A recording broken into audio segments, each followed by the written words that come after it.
would like to ask you a classical question, which is how and why does evil appear? And why does it appear or seems to have its own source of existence? Because I would like to comprehend deeply how to overcome that kind of obstacle which appears in all kinds of events in the world, yes, okay. Which is... Okay, so first of all, the definition of consciousness, or the provisional definition of consciousness is that with which everything is known. It is that in which everything appears, and it is that out of which everything is made, or of which everything is the activity. So, if that's the case, how come there is evil? Because, as we've discussed this week, infinite consciousness can only know infinite consciousness. The infinite cannot know the finite directly.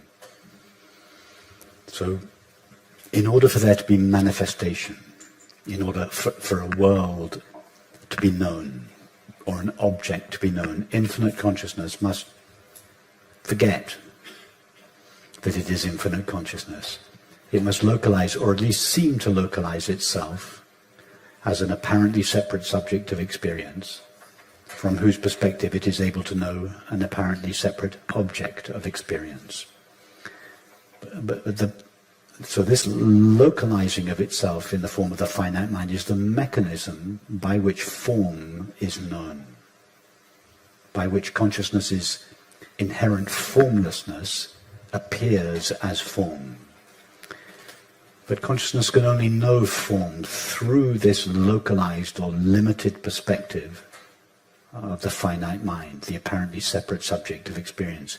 Now, the finite mind doesn't realize that it is a temporary localization or an apparent limitation of infinite consciousness. It believes that it is a self-existing finite mind. It doesn't realize that it is a localization of the infinite. In other words, it thinks that it's finite, temporary. And the feeling of separation is inherent in the finite mind. From its point of view, it is a separate, temporary, finite mind. Jane doesn't realize she's a localization of Mary's mind.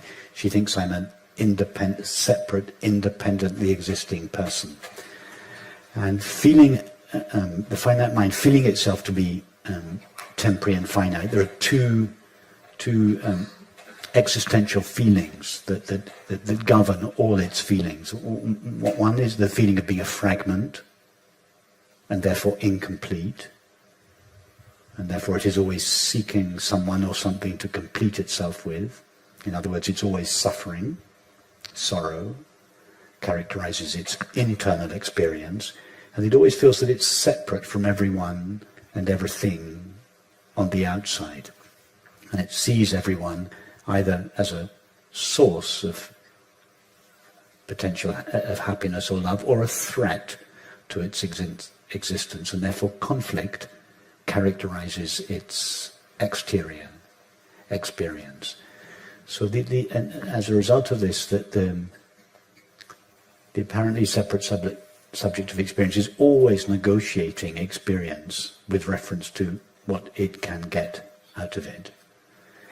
And it doesn't realize that the objects, and particularly the people that it is relating with, are the same as itself.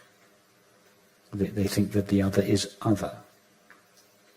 And it is because of this belief that the finite mind has, because of this belief that the other person is another person, separate from me, other than me, that it is able to behave towards that person in a way that doesn't implicate itself. So the finite mind thinks, I can hurt that person without being hurt myself. Well, therefore it doesn't matter what I do to that person because it won't hurt me. If everyone really felt whatever I do to the other, I do to myself. If I hurt another, I hurt myself. Then no one would knowingly hurt another person or animal. So all the evil, to come to your question about evil, all the acts that we consider to be evil in society are acts that are generated by people who have a deep feeling of being separate. So, although it is true that the finite mind is only an apparent localization or limitation of infinite consciousness whose nature is love, from its localized point of view, it doesn't realize that. It thinks that it is separate. It thinks that others are others, and therefore it can behave in unloving ways towards them.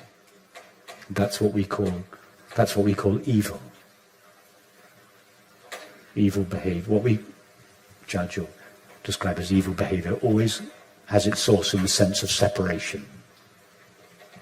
Think of the actions and events that you consider to be evil. They're all perpetrated by people who have a very deep sense of separation. So it doesn't exist a source which is independent, which is so-called satanic force or living of its own. No, even the source of hostility is love, ultimately. Even the source of all evil, ultimately, is love. Nothing has an independent source. The source of everything is consciousness or love.